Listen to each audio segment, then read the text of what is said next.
주말 증시와이드 2부의 문을 열겠습니다. 최예린입니다. 사실 FOMC와 추석 연휴 앞두고 코스피가 좀 쉬어갈 가능성이 크다는 분석들이 많았지만 정작 장이 시작되자 코스피는 하루 만에 2,000선을 회복함은 물론 2,010선까지 회복하는 다소 강한 흐름을 지속하고 있습니다.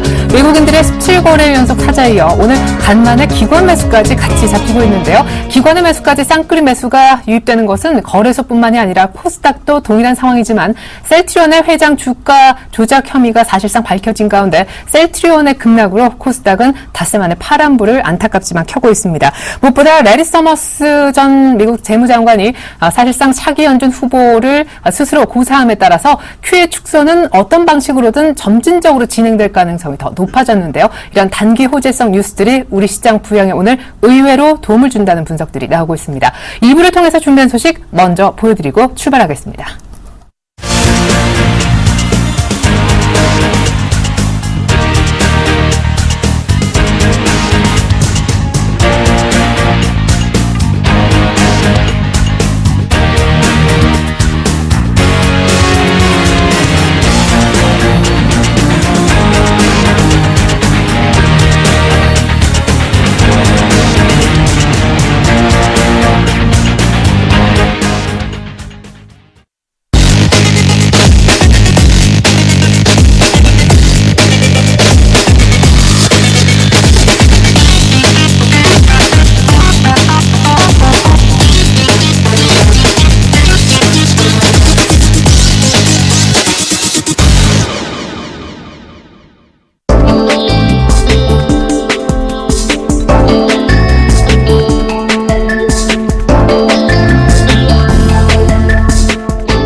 매주 월요일이면 이분을 통해서 아주 귀한 조언을 들어볼 수가 있죠.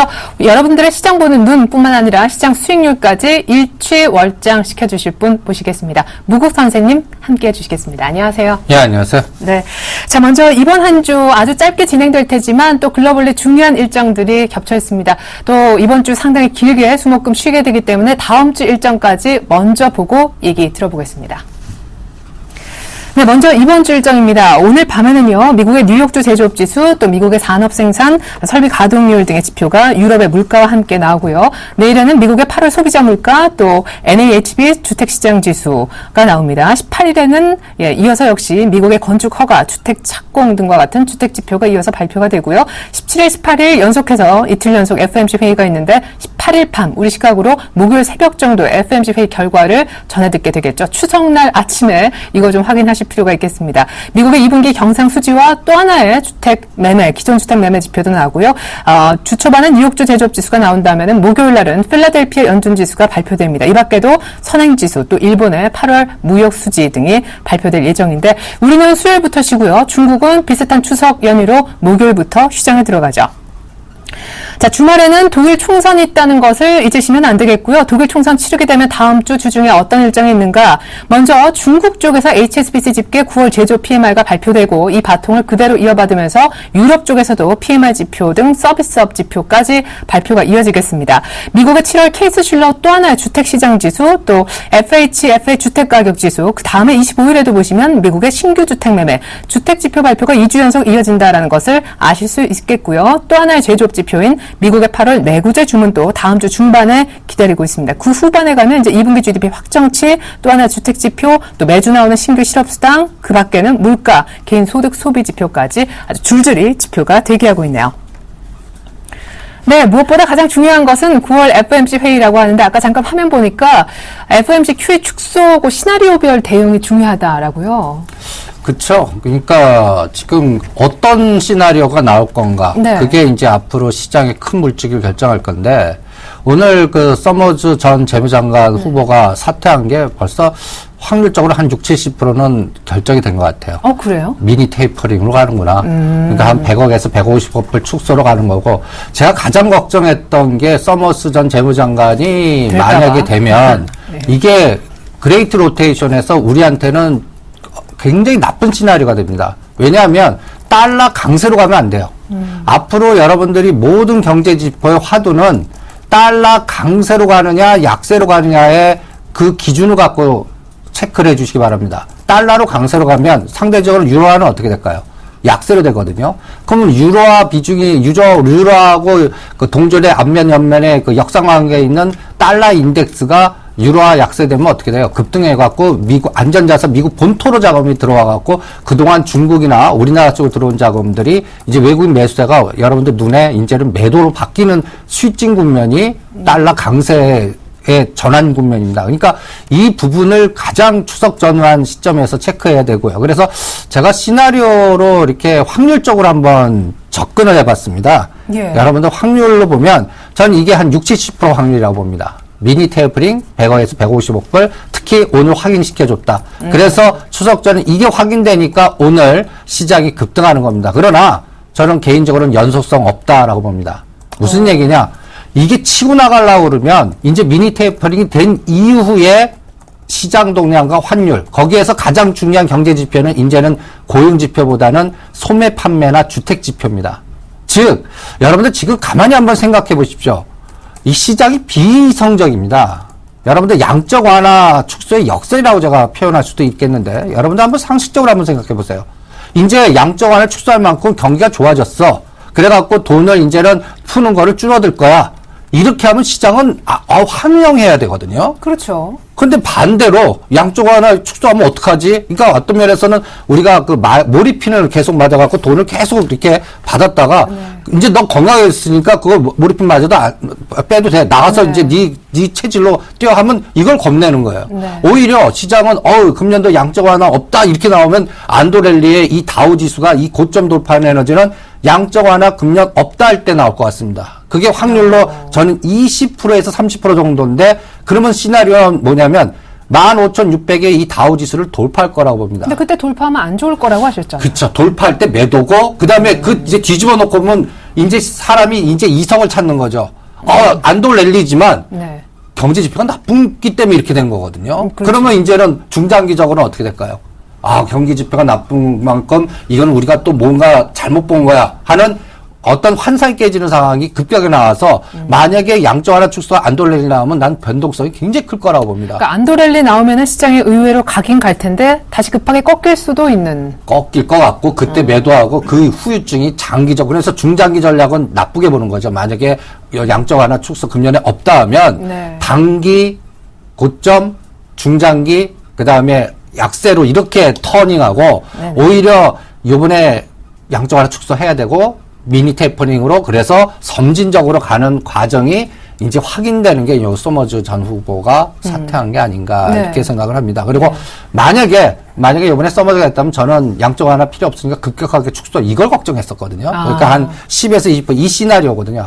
양적 완화 그냥 빨리 해. 한 250억에 300억 불 정도. 이럴 때는 우리는 충격을 받을 수밖에 없어요. 왜냐하면 달러 인덱스가 급등하고 그다음에 거기에 따라 원화 강세가 약세로 바뀌고 그러면 이 우리 시장의 구도는 그레이트 로테이션의 박람의 방향이 바뀌는 구도가 나오기 때문에 그 구도가 가장 나빴는데 오늘 그거를 불식시켜주는 하나의 그 서머즈 호재가 나왔기 때문에 시장 급등하는 거고 요걸 이용해서 여러분들은 오히려 그 외국인들이나 국내 기관차 그 파생 시장에서는 오늘 매도를 때릴 겁니다. 그리고 선물이 그래갖고 직전 고점이 267인데 오늘 267과 265선을 굉장히 중요해 보시고 이거 지지 못하면 오히려 이 호재 이용해서 현금화 시키는구나라는 감을 잡으시고요. 그 다음에 앞으로 시장에서는 어떻게 이런 양적 완화 축소가 결정된 이후의 시장을 판단하시고 거기에서 어떤 지표가 중요하고 거기에서 내 포트를 어떻게 짜는 게 지금부터 이제 그 이틀간 고민해야 되고 그다음에 추석 연휴 지나서 9월 말 10월 달의 흐름을 우리가 판단해야지 그 지금 오늘 당장 이 급등하는 장에서 야 이제 이 시장은 추세 랠리다 2100, 2200 간다 이거는 약간 조금 너무 성급한 판단이 아니겠나 이렇게 진단해 드리겠습니다. 네, 그러면은 지난 한 주 사실은 한 4%대씩 안팎으로 급등했었던 중국, 일본 상황에 비해서 우리나라의 매력도는 외국인들한테 어느 정도인지 한번 점검을. 그게 이제 아까 얘기한 대로 외국인 마음입니다. 그러니까 그거는 우리가 어떻게 파악해야 되냐면 환율과 속도로 봐야 될 것 같아요. 환율은 사실 지금 1,080원대 부근까지 뭐 거의 다 내려갑니다. 그러니까 그게 10원 이상으로 급격하게 더 줄어야 됩니다. 그 정도 되려면 지금까지 들어온 외국인의 규모의 속도보다 2배 빨라야 돼요. 예. 그러니까 우리가 이 장이 이제 2,100, 2,200 가려고 그러면 환율이 얼마 정도까지 가는 그림이 보여져야 되냐면 1,070원도 아니에요. 1,050원이 보여줘야 돼요. 이 환경이 보여주는 거는 저는 한 달 정도 동태적으로 확인하셔야 되지 않을까라는 생각이 듭니다. 그러니까 그 진행 과정을 보고 그럼 뭐 갖고 확인하는데 할 때 여러분들 그 유럽계 자금의 그 흐름을 체크해 주시기 바랍니다. 네. 그러니까 요새 자금이 지금 외국인의 자금이 중장기 자금인지 단기성 자금인지 이거 확인 안 됩니다. 그 네트워크. 근데 네. 어떤 느낌을 받을 수 있냐면 그거를 좀 뭐랄까 직관적으로 해석할 수 있는 사이트가 있습니다. 여러분들 ftse.com 가갖고 그 다음에 ftse에서 그 FTS 인덱스 100하고 각각 나라별 그 자금의 유입 속도라든지 지수의 속도를 비교해 보십시오. 이 그림을 갖고서 저는 앞으로 시장의 에너지를 보고 있는데 이게 FTS의 차이나입니다. 판단의 기준은 6월 말 바닥 찍은 때와 8월 초의 단기 반등 때 그리고 8월 달에서 현재까지 두 가지 마디로 끊어서 한번 모아주시기 바랍니다. 네. 그러면서 약간 그 하늘색으로 보이는 게 FTS 차이나고 약간 좀 어둡게 보이는 게 FTS 100 인덱스입니다. 어떻습니까? 차이나가. 6월달 바닥 찍고 6월달 바닥이 우리나라 또 아시아권에 거의 비슷한 나라들이 많은데 6월달 바닥에서 이 속도보다 8월달부터 올라가는 속도가 중국 차이나가 굉장히 급격하죠. 네네. 근데 이것보다 더 급한 게 우리나라입니다. 어이구, 그러네요. 6월 달에서 그 8월 2일까지 이때 1770에서 1939까지 올랐던 이 에너지보다 8월 달에 이 속도가 얼마나 급합니까? 이 속도가 추세가 어떻게 돼야겠죠? 연속성이 유지가 돼야 됩니다. 그럼 환율이 계속 1070원도 깨고 1050원이 그림이 그려져야 이게 가고 우리 시장이 추가 랠리가 나오는데 만약에 여기서 아시아 쪽으로 들어오는데 이 속도가 둔화되면서 걱정하는 게 이 일본의 속도가 빨라지면 어떡할까요? 그러면 우리 원달러도 뭐 그렇게까지 못 내려가겠죠. 그렇죠. 그리고 예. 롱숏 전략이 나오는 거죠. 네. 일본 사고 우린 조금 덜 그렇죠. 살거나. 그 사이에는 우리 도요타 팔고 현대차를 사줬는데 그렇죠. 이게 아시아권에서 또 반대로 되는 자금의 운영 전략이 이게 이제 어려운 얘기로는 헤지펀드의 상대 속도 전략입니다. 상대 가치 전략인데 단기간에 많이 올라간 건 시세 차익 현실화시키고 그다음에 다음 에너지로 이동하는 자금이 나오면 안 돼. 그걸 어디서 보는데 그동안 쉬었던 여러분도 보시면 6월 달에서 8월 달까지 오히려 일본 FTS 일본 보면 이렇게 하락했습니다. 그러다가 이제 돌아서고 있거든요. 네. 이 속도가 급하게 가면 안 되겠죠. 이 속도는 N달러가 100엔을 돌파할 때 이게 급하게 갈 겁니다. 그렇죠. 그러니까 환율이 우리는 1,080원은 그러면 1,100원으로 가요. 거꾸로. 1,070원이 예측되는 게 아니라. 네. 그렇게 되면 이 그림이 나중에 1,100원 돌파했습니다 할 때 이 그림을 다시 한번 비교해 드리겠습니다. 이 직전 고점 돌파했다는 얘기입니다. 그리고 우리는 제자리 뛰기 하거나 하락했다는 얘기고. 네. 그러니까 그 포인트를 여러분들 앞으로 가장 중요한 체크 포인트로 삼으면서 환율과 연계된 하나의 그레이트 로테이션이 이 시장을 결정하는 거니까 우리 종합주가지수 위치는 지금 만만한 위치가 아닙니다. 그러니까 앞으로 한 달에서 한 달 봤던 전 변동을 좀 크게 잡겠습니다. 하단 1950, 상단 2050. 100포인트가 순식간에 외국인 마음대로 왔다 갔다 하는 네. 그러한 과정에서 우리는 그렇게 그러니까 우리 시나리오 전략은 떨어지더라도 오를 수 있는 섹터가 이번엔 뭘까? 그거를 찾아내는 게 네. 가장 핵심 포인트가 아닌가 이렇게 판단을 해드리겠습니다. 그럼 지금 예상밴드 1950, 2050 잡으시는 것은 기간을 어느 정도 생각하시는 거예요? 10월 말까지 잡고 있습니다. 그럼 이번 달 다 하고 그렇죠. 10월까지. 왜냐하면 이제 다음 화두가 네. 실적 재편에서 이제 어떤 거를 압축해 나 보면 실적이라도 살아나는 것들, 우상향인 것. 지금 네. 많이 빠졌는데 실적이 계속 코스닥 종목에서는 그런 차별화가 나올 것 같고요. 네. 그 다음에 거래소에서 그동안 상승을 주도했던 종목들 중에서 오히려 건설주라든지 단기간에 많이 급등한 종목들은 실적이 뒷받침이 안 될 가능성들이 많아요. 네. 그러면 실적이 그러니까 나왔는데도 유지가 되느냐면 어떤 상황에 나야 됩니까? 유동성이 계속 공급돼야 되고 워낙 네. 강세돼야 되거든요. 그게 확인되는 게 10월 한 5일 정도에 삼성전자가 잠재 실적을 시작으로 해서 10월 말 정도에 대부분의 우리 굵직한 기업들은 다 끝날 겁니다. 네. 그때까지 실적이 나쁘게 나올 건데 이미 유동성을 올란 종목이 나쁘게 나와도 덜 빠지고 오를 수 있는 유동성이 추가 공급되는지 확인. 그다음에 그동안 계속 떨어진 종목 중에서는 옥석 가리기. 주가는 떨어졌는데 이건 실적이 그래도 나쁘지 않네 할 때 그 종목들의 선순환. 네. 이런 것들이 앞으로 시장에 있는 가장 맥포인트고 그 다음에 지수의 변동은 레버리지나 이런 항공모함 움직이는 인덱스 갖고 찾아보는데 제가 레버리지 맥점을 한번 잡아드리겠습니다. 네네. 이번에 1150, 115원에서 12,400원까지 고점을 찍었다면 네. 200일 이평선과 중심 가격을 굉장히 중요한 맥점을 잡아주세요. 11,200원. 그러니까 앞으로는 어떠한이 있어도 11,000과 11,200원을 떨어지면 쌍바닥 지지해주는지 10월달 내내 판단하시고 그것을 확인하는 거는 여러분들 12,000과 11,800원에서 확인해야 됩니다. 이거 11,200원 왔을 때는 이미 늦으셨어요. 주가 지수가 벌써 1950이나 그걸 구경했다는 얘기거든요. 네. 그러니까 그 맥점을 12,000원을 깨면 안 됩니다. 그러니까 그 포인트를, 자, 그러면 선물 기준으로는 263.5 라인이 굉장히 생명선이고, 종합주가 지수로는 이미 2,050과 1950의 가이드라인이 어디입니까? 2,000이죠. 그러니까 네. 1980과 2,000이 떨어지면 올라가고 떨어지면 올라가주는 그런 에너지가 나와야 이 시장은 추가적인 유동성 공급되고 시장이 추가 랠리가 할 수 있고 그다음에 쉬었던 게 다시 터닝 해줄 수 있는 하나의 환경이 조성되는 거지. 만약에 그렇지 않을 때는 생각보다 추석 이후의 변동성이 커지지 않을까 이렇게 생각을 하고 있습니다. 예. 자, 곧바로 더 궁금한 것은요. 시장의 변동성이 그만큼 10월까지 한 1950, 2050 주셨는데 지금 이미 2010몇 선 정도가 되니까요. 올라갈 룸은 그렇게 많아 보이지 않습니다. 떨어갈 지수가 떨어질 때도 갈 수 있는 업종을 잘 지금부터 선별하는 것이 정말 중요해졌다라고 하셨는데 곧바로 업종 얘기로 들어가 보면 어떨까 싶습니다. 무국 선생님의 시선 집중되고 있는 업종들 먼저 보고 얘기 이어서 들어보겠습니다. 자, 지난주에도 말씀하셨었어요. 자동차 그리고 자동차 부품 또 IT 섹터 간의 선순환장이 이어질 거다. 여기에서 이제 상대 속도 이 가치를 봐서 어느 쪽이 먼저 올라갔는지 어느 쪽이 약간 느린지 키 맞추기를 좀 감안해서 전략을 짜보자 얘기가 나왔었고요. 중국 모멘텀의 소재 및 또 중추세를 앞두고 소비주 얘기도 좀 나오고 있더라고요. 또 중국 모멘텀 있는 쪽 안전자산 선호 현상에 또 혹시 모를 시장의 어떤 변동성을 대비해서 현금보다는 이쪽이 낫다. 방어인, 통신과 유틸리티 강조해 주신 바 있습니다. 자, 자동차는 오늘 다시 시작하고 사실은 LG전자, LG이노텍, LG 디스플레이까지 별로 좋지 못했는데 오늘 드디어 삼성전자와 함께 하이닉스가 가요. 삼성전자 140만 원대가 확실히 들어왔죠. 그럼 이제는 150만 원이 보여야죠. 네. 그죠? 네. 이제 140만 원에서 투자하신 분들, 120만 원과 125만 원치 사신 분들은 지금 신나실 겁니다.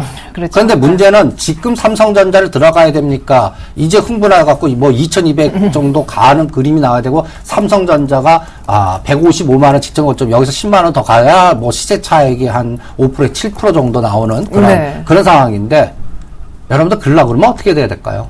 잠정 실적이 시장 컨센서스보다 넘는 서프라이즈가 나와야 됩니다. 한 11조 정도 나와야 돼요. 네. 근데 만약에 시장 컨센서스는 한 10조 5천억과 10조라면 네. 지금 140에서 145만 원이 시세 차익을 현실화시키는 라인이다라고 저는 생각합니다. 네. 그리고 반대로 오히려 10조 아래를 발표됐어요. 네. 그럼 이거 쇼크죠? 예. 그럼 10월달 장은 하락으로 보겠습니다. 네. 그러니까 그러니까 삼성전자 실적이 상당히 중요하네요. 그렇죠. 왜냐하면 그거와 연계된 합성의 레버리지가 너무 커졌다는 얘기입니다. 네. 그래서 그동안 우리 기관 투자자들은 레버리지만 샀다라고 제가 이 시간을 통해서 했는데 네. 거의 지금 1억 5천 정도의 레버리지 매수가 나오고 있어요. 네. 전에 우리가 분석할 때 한 8,700만 주 했는데 거의 배가 계속 늘어요. 그러니까 이게 청산 들어가면 항공모함이 바뀌었다는 얘기거든요. 그 네. 기준이 아까 얘기한 그레이트 로테이션의 맥점이고 환율이고 그다음에 그걸 달러 인덱스에서 결정하고 이렇게 될 겁니다. 그러니까 네. 제가 상대 속도 전략을 왜 전번 시간부터 계속 강조하냐면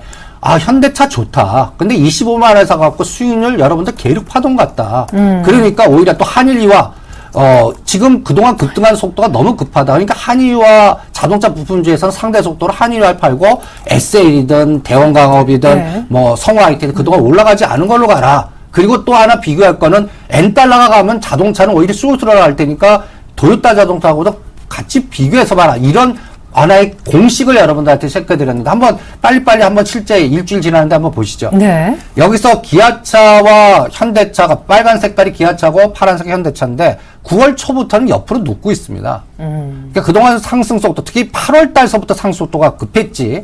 지금 현재는 옆으로 눕는데 이게 추가 랠리가 하려면 아까 얘기한 대로 추가 유동성 공급에 이제는 삼성전자가 155만 원대가 보여야 되고 네. 현대차는 30만 원대가 보여야 됩니다. 그러면 실제적으로 진짜 영업이익의 성장성, 우상향이 생각보다 서프라이즈로 나와줘야 되거든요. 네. 그러니까 그거 확인하는데 한 달에서 한 달 반 정도 걸릴 것 같고 그 과정이 중요하고 그다음에 또 도요타 자동차하고 현대차 비하면 도요타 자동차가 9월 말, 8월 말, 9월 초부터 올라오기 시작해요. 그러네요. 그때 기점에서 현대차는 25만 원 옆으로 눕기 시작해요. 이게 스위칭 되면 절대 안 된다는 얘기죠. 그러니까 이제 대형주에서는 수익률이 계력 파동이니까 어디로 이동하냐면 자동차에서는 여기 보세요. 한의화가 옆으로 위아래가 변동성이 19,000원에서 17,000원 왔다 갔다 아주 그냥 진폭이 2, 3,000원이 왔다 갔다 하고 있습니다. 그러면서 결론은 옆으로 횡보하고 있거든요. 맞아요. 그 사이에 대형광업 보세요. 대형광업 치고 나가고 있죠. 자동차 부품주. 네. 그 다음에 또 성화이텍은 아직 못 가고 있어요. 그래서 이러한 자동차 부품주의 키 맞추기장이 계속 10월 달까지 지속되지 않을까. 현대차는 아까 얘기했는데 도요타 자동차 급격하게 올라가지 않는 한 위에서 한 위로 7% 아래로 7%의 가두리 안에서 갇혀 있을 것 같고요. 네. 그런 상황이 연출이 될 것 같다라는 생각이 들고요. 그 다음에 제가 이 시간을 통해서 IT의 SK하이닉스를 계속 강조해드렸고, 심지어는 중국의 우씨 화재 사건, 그래서 이마치자한테 매수다. 네. 악재 때 매수하십시오. 3만 원 돌파하기 전까지는 이거는 추세적으로 보고, 이제는 중국 섹터를 IT로 보셔야 되고, 가장 결정적인 게 이 데이터를 계속 추적해서 여러분들 보여드리는데, 떨어지는데 6월 20일 1770에서 전번 9월 7일까지 SK하이닉스의 수량이 얼마였습니까? 2,300만 주거든요. 네. 지금 얼마입니까? 3,300만 주입니다. 예. 떨어질 때마다 계속 모읍니다. 그러면 단순하지 않습니까? 외국인 들어왔는데 그 비중에 IT가 삼성인데 이걸 사주고 있다라는 얘기입니다. 그러니까 이게 이제 그러니까 언제 우리 일반 투자자가 흥분을 하냐면 우리 기관이 사주고 직전 고점 32,000원 돌파할 때 이제 그때 우리 투자자들이 이제 IT다 하고 흥분할 거다. 네. 그때는 오히려 지금 사신 거를 반 정도 파십시오라는 전략으로 속도 조절하고 거기서도 IT 대장주 다음에 예를 들어서 32,000원대 SK하이닉스 파는데 LG 디스플레이 그때도 28,900원에 그러면 LG 디스플레이를 일부는 좀 바꿔놓고 이렇게 키 맞추기를 조절하는 게 낫고 또 IT 부품주로 조절하는 게 낫다. 이런 전략을 여러분들한테 체크해드리겠습니다. 그래서 IT나 그 다음에 또 자동차나 이제는 속도 전략이 굉장히 중요하다. 그리고 레버리지의 동향이 굉장히 중요하고 그 흐름을 체크하는 게 앞으로 시장에 있는 체크 포인트다. 그리고 제가 이 도표를 증명하는 데이터로 한번 강조해 드리겠습니다. 앞으로 이 데이터는 그 산업연구원에서 분석한 데이터인데요. 여러분들 중국 경제 성장률 1% 감소할 때마다 우리나라 산업의 감소율이 디스플레이가 마이너스 5.9, 5배 정도. 네. 그 다음에 반도체가 1.12, 그 다음에 자동차 부품이 마이너스 2, 석유화. 이 순서를 잘 보세요. 옛날에 중국 관련 보면 차화정이라고 그랬을 겁니다. 네. 이제는 1등, 전차네요. 1등이 바뀌었어요. 네네. 디스플레이하고 반도체하고 그 다음에 자동차예요. 네네. 그래서 IT와 자동차가 중국 관련주다. 이렇게 보셔야 됩니다. 그러니까 이 부분이 중국이 이제 성장 정책을 언제 썼을까요? 저는 11월 달 정협됐을 거라고 봅니다. 네. 그때까지는 중국도 한 상해종합지수가 2250에서 2300 사이에서 좀 뭐라 그럴까요? 매달려 있다라는 느낌이 들 네네. 거고, 그때 이제 IT의 선순환과 중국 관련주의 모멘텀이 이제 정협에서 11월 달 성장 정책으로 터닝할 때, 네. 그때 이제 본격화되지 않을까. 그때쯤 되면 실적 노출이 다 돼서 그 노이즈가 다 바뀌어질 거거든요. 네. 노출될 거거든요. 그러니까 그 흐름을 읽어내는 게 이 업황에서 IT하고 자동차 부품에 관한 앞으로의 시세 트렌드를 잡아내는 맥점이 아닌가 이렇게 판단을 해드리겠습니다. 네, 중국 얘기 하셨으니까요. 소재 섹터 얘기 그리고 소비주까지 조금 더 확장시켜서 얘기를 좀 들어보고 싶은데 사실 최근에 뭐 국제 원자재가 들썩들썩했고 이런 분위기가 조금 수그러들었습니다. 그것도 아직까지는 예, 트렌드가 아니군요. 그래서 그게 걱정인 겁니다. 그때 이제 왜냐하면 경기 회복으로 진짜 가는 건지 그렇죠. 예. 그거를 검증해야 되는데 지금은 그레이트 로테이션이나 자금 배분 간에 그동안 금 가고 구리 가고 은 가고 한 게 네. 오히려 매도로 갔다는 얘기입니다. 금이 네네. 폭락을 했죠. 맞아요. 그러니까 구리 가격을 저는 가장 중요한 데이터를 이 시간 통해서 봐갖고 진짜인지 그래서 경제가 진짜 살아나서 수요가 증가하면서 뭔가 움직이는 에너지가 나오는지 지금은 그거의 확인 선행지표는 발띠기 운임지수만 확인이 되고 있고 네. 구리 가격에서는 아직까지 확인이 안 되고 있어요. 네. 오히려 구리 가격을 일주일 전에 그래프가 200일선을 저항으로 50일선을 지지하는 거 보시죠라고 이 그림을 갖고 왔는데 일주일 지나놓고 보니까 어땠습니까? 50일선을 공격하려고 그러거든요. 네. 금도 이걸 깨고 내려가고 있고요. 그러니까 오히려 추세적으로 아직까지 하단과 상단의 중심값은 유지하지만 이게 터닝해서 200일선을 돌파해줘야 됩니다. 장기 이평선이 200일선이 어떤 면에서 경기선이라고 볼 수가 있거든요. 그래서 구리가격이 3.4불 아주 의미 있는 가격인데 이걸 돌파해야 전 세계적인 경기가 살아나서 이제부터는 뭔가 랠리가 큰 랠리가 나오나 돈의 힘이 아닌 진짜 경기가 살아나갖고 중국 경기 성장 정책 그러면 우리나라 수출 주력이 하니까 그쪽과 연관된 종목들의 랠리가 아주 튼튼하게 갈 수 있는 그래서 2014년 1년 내내 갈 수 있는 환경이 조성되는데 아직 그게 확인이 안 되고 있어요. 그거를 10월달 한 달 반 동안 확인하자는 얘기죠. 예. 그러니까 자금 간의 이동에 의한 특화된 유동성장인지 네네. 아니면 진짜 경기가 살아나갖고 뭔가 가는지 아까 그래서 미국 경기 지표는 이제 고용 지표는 요번에 좀 뭔가 수상해요. 노이즈가 너무 심한 것 같아요. 그래서 신뢰도가 떨어졌고 네. 이제는 주택 지수나 소매 지수, 소매 판매 네네. 진짜 미국인들이 지갑을 여는가. 특히 추수감사절과 크리스마스가 최대 소비 시즌이거든요. 그때 지갑 닫아버리면 어떻게 될까요? 양적 완화 재료보단 그게 더 중요하거든요. 네. 그래서 이제는 앞으로는 주택가격, 케이스 실러 지수, 그 다음에 소매, 내구재 주문, 그 다음에 소매 판매 지수. 이게 시장 영향력이 더 세질 거다. 이렇게 봅니다. 거기에 따라 또 그게 보이지 않게 중국의 소비주, 우리나라에 또 중국에 수출하고 또 진출하여 있는 중국 기업들의 뭐 락앤락이니 베이직하우스니 CJ 그룹이라든지 전반적인 이런 또 자동차나 IT도 중국 관련주라고 그렇죠. 했죠. 이게 다 여기에 연동되어 있습니다. 이 트렌드가 앞으로 이 구리가격 하나하고 발틱 금림지수 요 두 가지만 보더라도 큰 그림, 이게 아직 시소나 같은 방향이냐. 예. 지금 구리가격은 아직까지 확인 안 됐는데 발틱 금림지수는 아주 신났습니다. 전번 주 일주일 동안 1450까지 갔네요 했는데 요번에 일주일 지나니까 1600까지 갔어요. 네. 거침없이 가죠. 이게 거침없이 갔다는 얘기는 뭐냐면 발틱 운임지수는 벌크성 운임지수거든요. 네. 그러니까 석탄, 곡물, 네. 그다음에 이러한 그 원자재주 중에서 이러한 이런 것들이 미래 주문 가격이 증가할 것 같으니까 막 올라간다는 얘기예요. 네. 그거는 이와 관련된 자원 관련, 러시아가 지금 일주일 동안 보니까 9월달 보니까 8% 올랐더라고요. 브라질이 네. 6%, 호주가 급등하고 이게 다 발틱운임지수와 연동된 나라들, 자원 보유국들이 먼저 이게 하나의 그 발틱운임지수의 어떤 선행성과 연관된 기업이고 경기의 확인은 실적 노출위에서 한번 한 달 정도 확인해보고 그건 추석 이후에 결정되지 않을까. 양적 완화 이후의 장에서 결정이 되지 않을까. 네. 그거를 저는 구리 가격, 원자재 가격도 올라가고 그래야 이제 상해 증시가 3천이 보이는 시장이 됩니다. 그래야 이제 우리 시장도 이제 연말장 가서 2200 이상의 랠리가 가능하다. 그게 이제 10월 달까지 우리가 확인해야 되는 마지막 구간이다. 이렇게 판단해 드리겠습니다. 한 가지 여쭙고 싶은 것은 혹시 모르는 변동성에 대비하자라시면서 현금보다는 통신 유틸리티 이쪽 방어주 보유하고 있는 게 그래도 좀 낫지 않겠느냐. 언제나 시장은 약간 시소일 수 있기 때문에라고 하셨는데 그렇다면 이쪽 경기 방어주는 포트 한 100%라고 가정했을 때 한 어느 정도 비중? 20, 30%요? 현금 30% 갖고 있느니. 네네. 네, 그리고 또 추석 전에 대부분 전문가가 들고 가자는 전문가도 있지만 현금을 대충 한 30에서 50% 현금화 시키자라는 분들도 계실 참 거예요. 어느 쪽이세요? 저는 그거 현금화 시키느니 경기 방어주로 사자. 그리고 이 장은 저는 판을 깨는 장은 아닌 것 같습니다. 예. 현금을 만든다는 얘기는 이 장이 다시 1800대를 구경하고 전체적으로 이제 뭐라 그럴까 그동안 유동성이 생각보다 급격하게 되면서 안전자산 선호 현상으로 가고 그리고 유럽에서 또 노이즈가 나왔다는 얘기예요. 네. 지금 독일 선거 얘기 아무도 안 하죠. 아무도 안 하죠. 예. 근데 그 이후에 상황이 확 바뀌어버린 거예요. 그러니까 그런 거는 지금 예측이 안 되거든요. 결과가 나온 다음이거든요. 또 하나는 지금 아베노믹스 얘기도 잘 얘기 안 해요.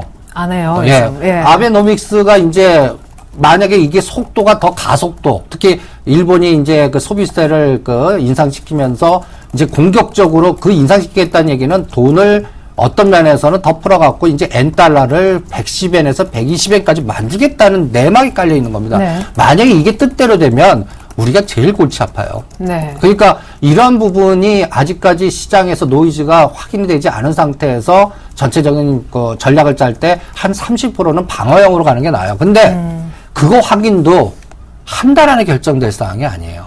예. 그러니까 독일 선거 이후의 과정, 뭐 또 소비세 과정, 양적 완화 취소 과정, 이 모든 실적 재편이 저는 언제쯤 확인될 것 같습니까? 할 때 10월 말 11월 초에 확인될 것 같습니다. 그러니까 네. 그때까지 동태적으로 봐야 될 때 현금을 그때 미리 팔아가 30, 50 하는 분들은 미리 팔할 때는 이제 꼭 잘못하면 여기서 더 갈 때 거의 2100 돌파할 때 꼭지 잡을 가능성이 많아요. 네. 그러니까 오히려 현금 갖고 있는 이 증권주를 사놓는 거예요. 일부. 경기 방어주 네네. 믿고로 증권주. 네네. 그러니까 오히려 이제는 2100, 2200 가면 그동안 소외됐던 증권주가 이제 그 갭을 메꾸는 파동이 나올 거거든요. 네. 그리고 또 그릴 바에는 KT나 한국가스공사 요새 자원 관련주가 수상하니까 네. 그동안 또 그런 쪽 섹터들이 오르진 않았어요. 네. 그러니까 그쪽 섹터를 분산해갖고 C소를, 여러분들도 C소를 만들어 놓자. 그래서 이제 시장에 가면 이제 주력적으로 움직이는 경기 민감주 파트를 60에서 50. 그 다음에 경기 방어주를 한 2, 30. 네. 이렇게 하면서 그때 이제 우리가 이제 가스공사하고 KT. 네. KT를 한번 일봉을 전번 시간대 한번 보시면 여기 우리는 121선에서 지금 위에서 대롱대롱 매달려 있거든요. 바닥에서는 올랐고. 그리고 일주일 지났는데 지금 약간 위에서는 있지만 3만 6, 7천 원에서 아직도 옆으로 횡보하고 있습니다. 요게 이제 지금 뭔가 시장에 이 종목은 올라갈 때는 약간 주춤거리는 거거든요. 그러니까 주가 지수가 만약에 1950과 80 왔을 때는 이건 4만 원을 돌파했을 겁니다. 그럴 때 4만 돌파 팔아갖고 그때 경기 민감주로 이동하는 하나의 여러분들도 해지 전략의 롱샷을 오히려 주가 투입해서 시소를 하나 만들어 놓고 네. 한 10월 말까지 실적 노출되는 재편 현상까지 이렇게 동태적으로 접근하시는 게 어떻겠나 이렇게 한번 전략을 짜드리고 싶습니다. 네, 우리는 뭐 헤지펀드가 아니라서 뭐 이 미국과 우리나라, 뭐 일본과 우리나라 롱숏 전략 못하지만 포트폴리오 내에서 또 섹터별로 분위기 봐가면서 나름대로 시소 전략이 필요하다라는 얘기 해주셨습니다. 마지막으로 무국 선생님의 오늘장 전략 한 말씀으로 좀 요약해 주신다면요. 그래서 환율이 결정한다. 네. 그레이트 로테이션의 방향은 네. 환율이 결정한다. 그래서 여러분들 이 시장은 1080원을 깨갖고 1070원, 1060원으로 가는 방향이면 그냥 상단은 생각하지 마십시오. 계속 간다.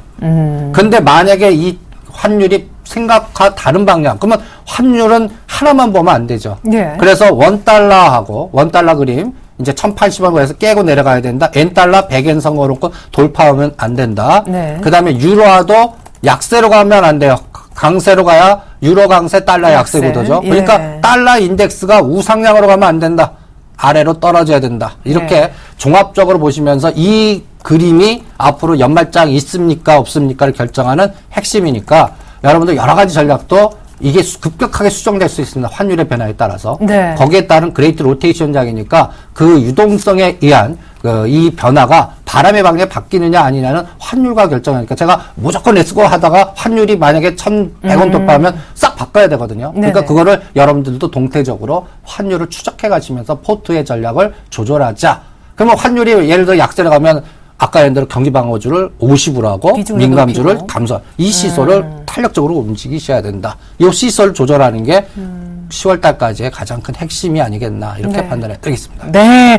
긴 또 깊은 분석 속에 마지막으로 그럼 어떻게 하지? 라시는 분들께 아주 명확하게 결론까지 주셨습니다. 월요일마다 특별히 함께해 주시는 무국 선생님과는 이만 인사 나눠야겠네요. 추석 연휴 잘 보내십시오. 고맙습니다. 네, 감사합니다.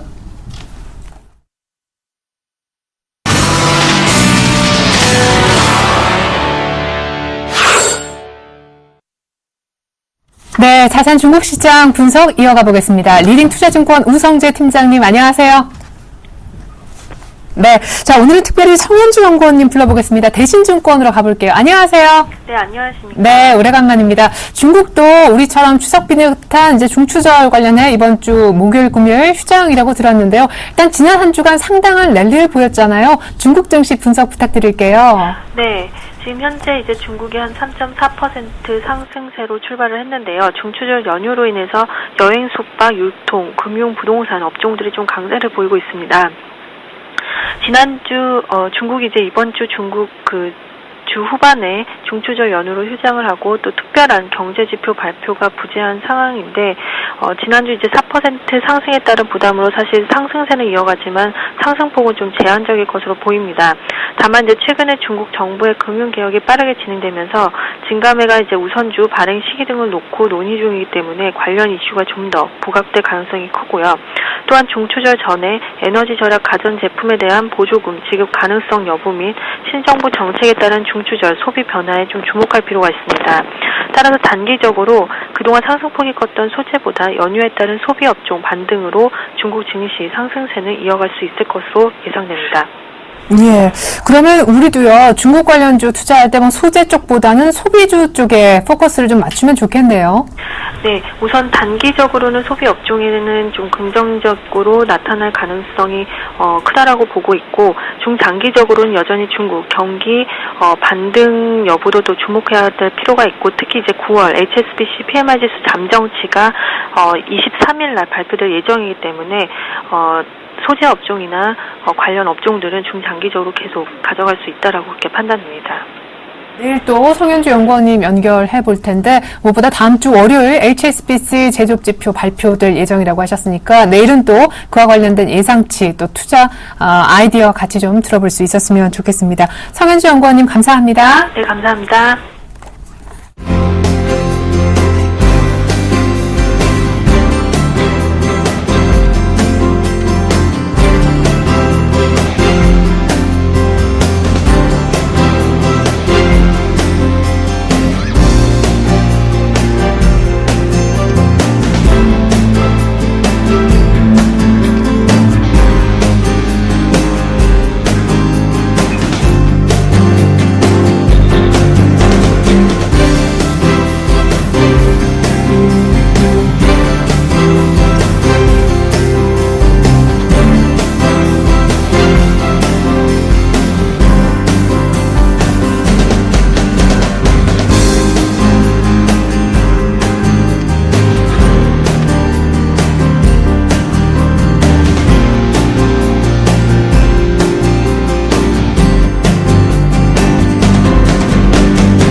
네, 안녕하십니까. 김현의 차트미인주 시작하도록 하겠습니다. 자, 오늘장 그래도 양호합니다. 꾸준하게 잘 움직이는 모습이고요. 추석 전 대비해서 굉장히 양호한 흐름. 코스닥이 좀 셀트리온 영향을 조금 받고 있는 것 같습니다. 확실하게 좀 반등폭은 주지 않는 모습인데요.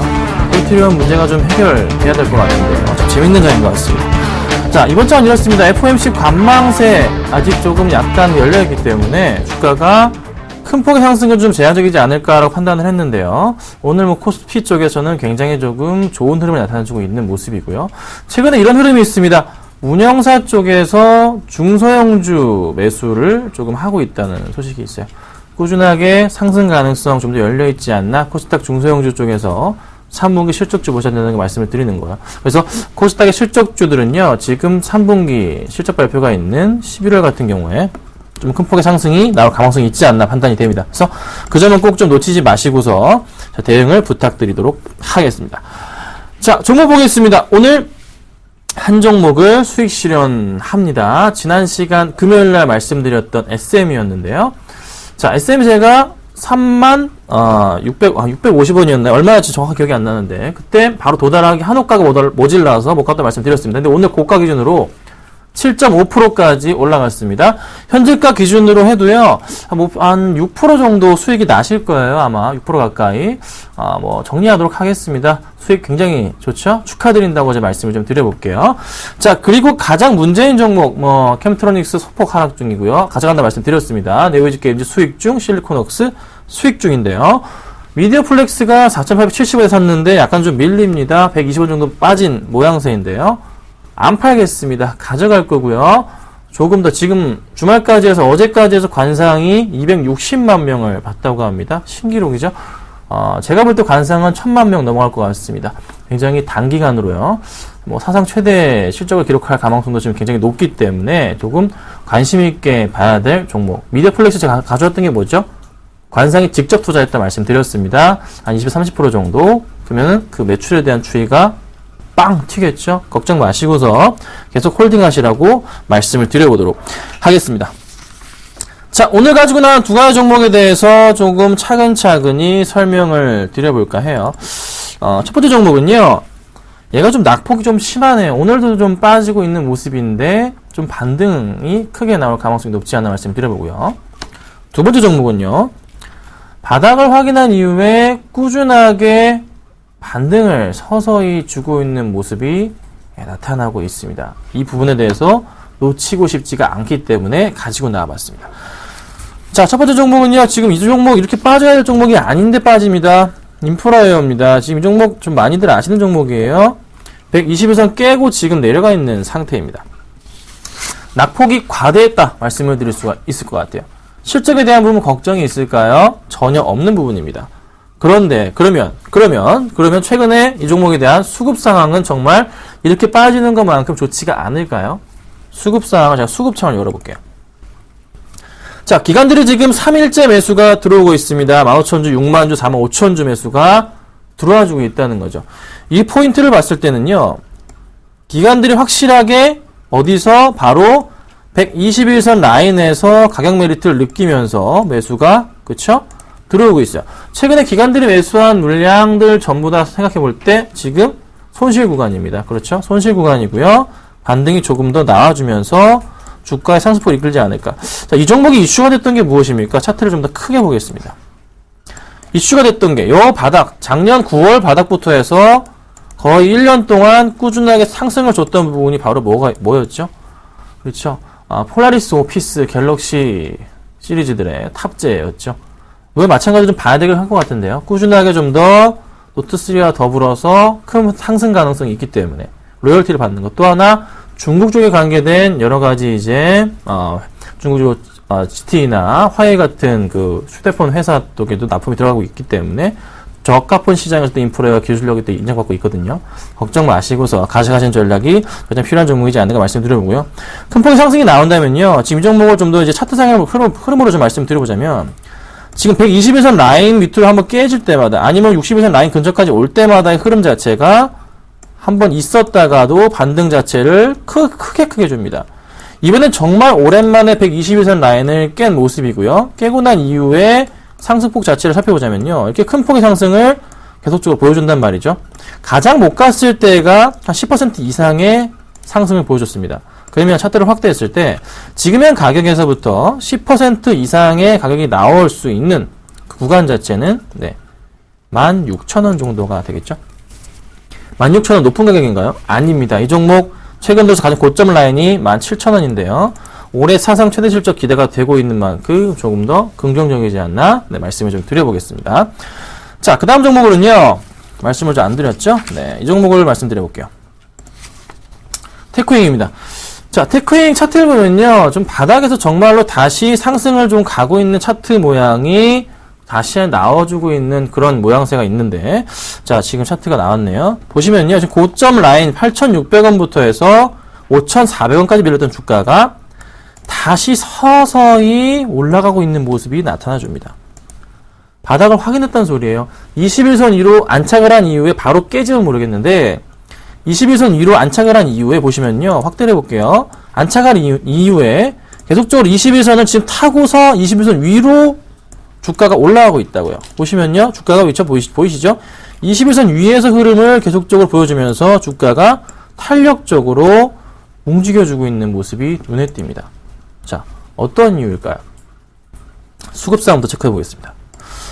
수급상입니다. 뭐가 조금 안 보이는 듯 싶어요. 그런데 수급상을요, 조금 더 이제 넓게 크게 보자면요, 여기 보시면 이게 파란 줄이 굉장히 많습니다. 아이고, 좀 넘어갔네요. 파란 줄이 굉장히 많습니다. 이게 7월달 모습인데, 빠질 때부터 연기금에 계속 매도가 나왔던 흐름이 나와요. 계속 파란 요 기관들의 매도세가 전부 다 연기금 매도세였거든요. 근데 좀 올라오면요, 최근에 그러니까 8월 19일부터 해서 더 이상은 매도는 아예 안 보이고요. 오히려 매수세만 눈에 계속 들어옵니다. 빨간불이 확 늘어나지 않지만서도 다시 한번 서서히 담고 있는 게 눈에 보이거든요. 이게 어떤 의미일까요? 더 이상 팔지 않고 다시 종목 좀 더 매수를 하고 계속적으로 좀 더 상승해 주려는 의지. 21선 타고 가면서 깨지지 않고서 위로 올라가겠다는 의지. 그렇다면 이 종목은 다음 도착 라인은 요 지금 보이시는 61선 라인에 딱 걸릴 수밖에 없는 가격대가 바로 보이세요? 여기 6,300원 라인입니다. 자, 6,300원 라인 한 번 더 치고 올라갈 거예요. 이 종목이 3% 수익이 나게 되면요, 한 6,300원 정도 위에까지 가야지 되는 부분이 있죠. 하지만 그 이상, 제가 보는 가격대는요, 이 종목 상당히 많이 빠졌어요. 보시면요, 지금 좀 더 크게 볼게요. 이 바닥 라인이잖아요. 바닥 라인 5,000원대에서 네, 다시 횡보하다 가고 있는 모습이에요. 쌍바닥, 크게 쌍바닥이고요. 주봉 쌍바닥이고요. 주봉으로 살펴보자면 역시나 아직 갈 길 멀었습니다. 매수할 수 있는 구간이에요. 주봉상으로 보건대 조금 더 멀리 볼 수 있는 가격대 자체는 바로 6,500원, 7,000원 정도까지도 가능하지 않나 판단이 됩니다. 자, 보통 이렇게 바닥에서 고점 라인이었는데, 고점 라인이 8,500원, 9,000원 정도 라인으로 거의 맞아 떨어지죠, 여기가. 이 구간, 또 바닥부터 생각했을 때, 보통 차트가 기술적으로 반등을 줄 때, 기간을 따지지 않고 봤을 때는요, 보통 절반 정도까지 올라가는데, 그 구간이 얼마? 또 딱 맞아 떨어지는 게 6,500원, 7,000원 정도 사이란 말이죠. 굉장히 조금 전형적인 상승 패턴을 보여주는 그런 차트의 흐름입니다. 긍정적으로 보셔야 된다는 거 말씀을 좀 드려볼게요. 자, 그럼 이제 오늘 이 두 종목 중에 어떤 종목을 선택을 드려볼까요? 둘 다 실적이 올해 굉장히 기대되는 종목들 맞습니다. 굉장히 긍정적이기 때문에 저는요, 그래도 차트가 조금 오늘 장에서 반등을 주는, 상승을 주는 테크윙을 말씀드려보겠습니다. 자, 테크윙 지금 현재가 잠깐 살펴볼까요? 테크윙 지금 현재가 6,130원, 6,140원이네요. 자, 6,140원까지만 사겠습니다. 6,140원 효과창이 많이 없긴 하지만서도 네, 걸어두시면 될 것 같아요. 6,140원에 매수 들어가고요. 목표가는 현재가부터 해서 한 3%, 한 6,350원 정도 되면 될 것 같습니다. 그 정도 라인까지 보시면 될 것 같고요. 추가적으로 그 이상 7,000원까지 갈 수 있다 한번 말씀을 좀 드려보도록 하겠습니다. 자, 오늘은 제가 테크윙 말씀을 드려봤고요. 목표가 SMU에서 또 한번 빠르게 달성해 보도록 하겠습니다. 김선윤의 차트뮤직이었습니다. 감사합니다.